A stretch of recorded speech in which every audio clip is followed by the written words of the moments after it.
Welcome to my video on proportions with a table. So let's review what a proportion is. A proportion is a statement of equality between two ratios. So basically it says that two ratios are equal, and we can use these to find a missing value. So we're going to use some tables in these notes as well as some proportions to find out the missing information. So let's look at number 1. A cookie recipe requires 3 cups of flour for every 2 eggs.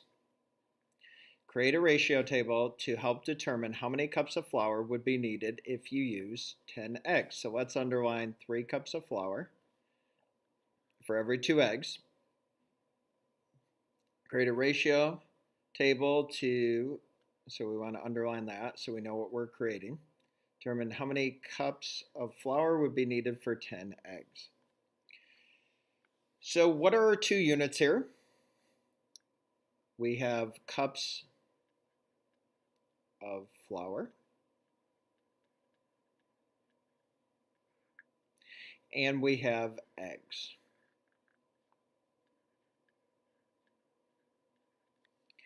And the piece of information we have is 3 cups of flour uses 2 eggs.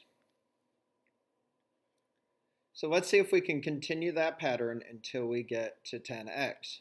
So if 3 cups of flour makes 2 eggs, we can double 3 cups of flour makes 6 cups of flour. And how many eggs would that be? 4.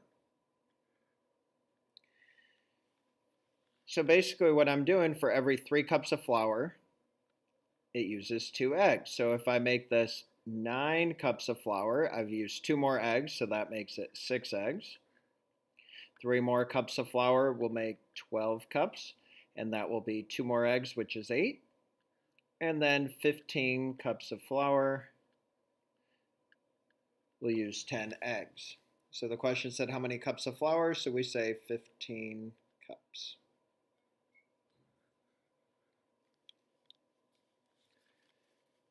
Okay, let's move on to example 2. So example 2 says, let me scroll down here.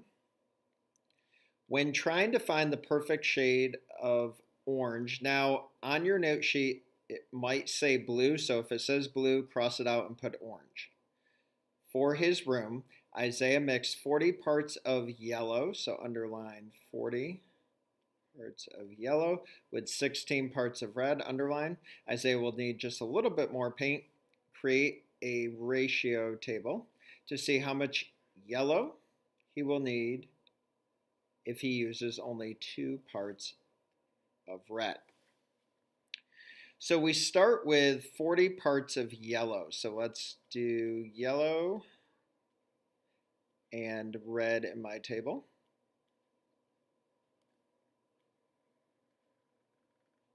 And we start with 40 parts of yellow for 16 red. Now, if I'm looking at this, I want to get my table down to 2. Okay, so if I look at both of these, I could take half, and if I do the same to the top and the bottom, it will keep the same ratio. So what's half of 40? Good, 20. And what's half of 16? Good, 8. Now I'm still not to 2 parts, so I can do it again. What's half of 20? 10.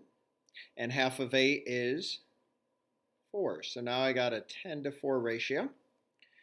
And if I take half one more time, I get 5 parts yellow and 2 parts red. So the question said, how much yellow will he need if he only uses 2 parts red? The answer is 5 parts yellow. And circle your answer. So we want to continue the pattern until we get down to what the question asked for. So 2 parts red. Okay, now the next set of questions are going to have us look at a table, and we're going to have to find the missing piece of information that's not in the table. So it says Lance has a shop, he makes burgers. The table below shows how many burgers he made over time. Use the table to figure out how many burgers he can make in 24 minutes. Now there are so many different ways that I could do this, okay? But I'm going to show you one way. So underline 24 minutes and underline how many burgers. So that's what I want to know. So I'm going to use the information from the table. Now I don't have to use every piece of information. I'm going to use this piece of information, but I could also use this or this. But I can't use it all at the same time. So my two units are burgers and minutes. So we know that 9 burgers takes 36 minutes. So I can put 9 over 36. I'm looking for how many burgers for 24 minutes. So do I know how many burgers in 24 minutes? No, so I'm going to put an X where the burgers is and 24 on the bottom because that's where my minutes are. Now remember how to solve a proportion. We multiply the number diagonal to the X. So 36 times X is 36X equals 9 times 24 is 216. And I can divide both sides by 36 because I want to get the X by itself. Whoops. So 36 divided by 36 is a 1 in disguise because it totally cancels out. I'm left with 1x, but I don't need to write 1x. I can just write x. 216 divided by 36 is 6, and I'm going to put my label on, so 6 burgers. Now, you might have also noticed there's a different way that I could have done it. I could have noticed that, okay, if 9 burgers takes 36 minutes, I could have divided my minutes by burgers, and that would have told me that 1 burger takes 4 minutes. I could have done 36 divided by 9. And if I know that 1 burger takes 4 minutes, then I could count by 4s until I get to 24 minutes, and that would tell me 6 burgers. But instead of figuring that out, I can always use a proportion like I did. Now I could have used 12 over 48.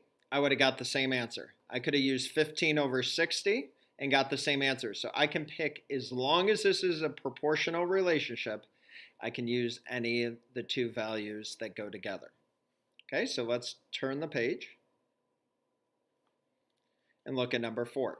Caleb is a painter. The table below shows the number of paintings sold over the last number of days. Use the table to figure out how many days it would take to sell 17 paintings. So underline how many days and underline 17 paintings. So I need to pick 2 of the values. So I'm going to pick 5 paintings in 20 days. So my units are paintings and days. So I'm going to put 5 paintings over 20 days.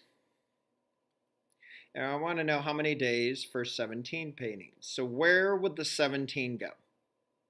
Good, on top, because that's where my paintings are. And since I want to know how many days that is, I'm going to put X on the bottom. So once again, circle the number diagonal to the X. 5 times X is 5X. 20 times 17 is 340. Remember, to get rid of the number in front of the X, I can do the opposite of multiplication, which is division. So divide both sides by 5. 5 divided by 5 is a 1 in disguise, so cross them out. And X will equal 68 days.